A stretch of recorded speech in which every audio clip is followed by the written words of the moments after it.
தூத்துக்குடி மாவட்டம் கோவில்பட்டியில் இரவு நேரத்தில் பெண் உள்ளிட்ட இருவர் அடுத்தடுத்து சரமாரியாக வெட்டி கொலை செய்யப்பட்ட சம்பவம் பரபரப்பை ஏற்படுத்தியுள்ளது. இதுகுறித்த கூடுதல் விவரங்களோடு நமது செய்தியாளர் முத்துராமன் இணைப்பில் இருக்கிறார்.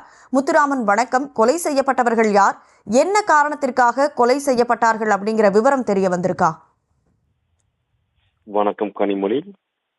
தூத்துக்குடி மாவட்டம் கோயில்பட்டியில் இரவில் பெண்கள் உட்பட 2 பேர் வெட்டி படுகொலை.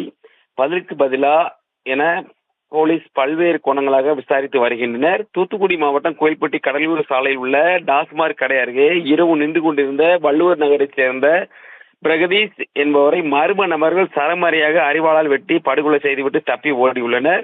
இச்சம்பவம் நடைபெற்று அரை மணி நேரத்துக்குள் செண்பாநகர் 3வது தெருவைச் சேர்ந்த பாஸ்கரன் என்பவர் மனைவி கஸ்தூரி என்பவரை வீட்டுக்குள் புகுந்து மர்ம நபர்கள் கஸ்தூரி மற்றும் அவரது சகோதரர் செண்புராஜ் ஆகியோரை அரிவாளால் வெட்டிவிட்டு தப்பி ஓடியுள்ளனர். இதில் சம்பவ இடத்தில் கஸ்தூரி பரிதாபமாக உயிரிழந்தார். படுகாயமடைந்த செண்புராஜ் கோயில்பட்டி அரசு மருத்துவமனையில் சிகிச்சை பெற்று அனுமதிக்கப்பட்டுள்ளார். படுகொலை செய்யப்பட்ட கஸ்தூரி டைப்பிங் இன்ஸ்டிடியூட் மற்றும் சேவை மையம் நடத்தி வருவது குறிப்பிடத்தக்கது.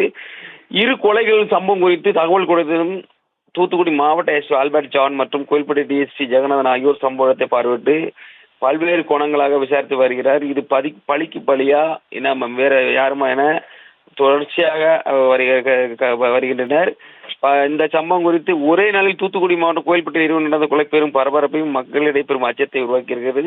இது யார் என்பது குறித்து பல்வேறு கோணங்கள் விசாரித்து வருகின்றனர். கனிமொழி, விவரங்களை வழங்கியதற்கு நன்றி முத்துராமன்.